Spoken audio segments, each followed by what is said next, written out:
তো শুভ সন্ধ্যা বন্ধুরা, এই যে দেখো নারকেলের পুর হচ্ছে পাটি সাপটার জন্য। এই নারকেলটাকে ভেজে নেওয়া হচ্ছে ভালো করে, দিয়ে এই যে গুড়, একটু হালকা জল দিয়ে গুড় দেওয়া হবে। এবারে এই যে গুড় দেওয়া আছে, গুড়টা গলিয়ে নেওয়া আছে, এই যে গলিয়ে নেওয়া হয়ে গেছে। এই যে গুড় পুরো টোটালি গলে গেছে। তারপরে এই যে নারকেল দিয়ে নারকেলের পুর বানিয়ে নিচ্ছি।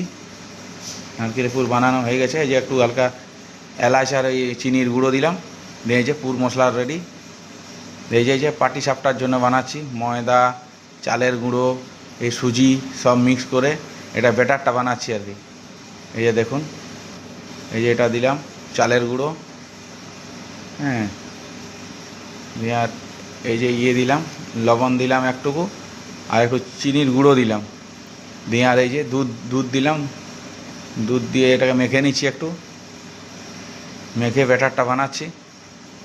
এই যে ব্যাটারটা পুরো রেডি হয়ে আছে, ব্যাটার পুরো রেডি হয়ে গেছে।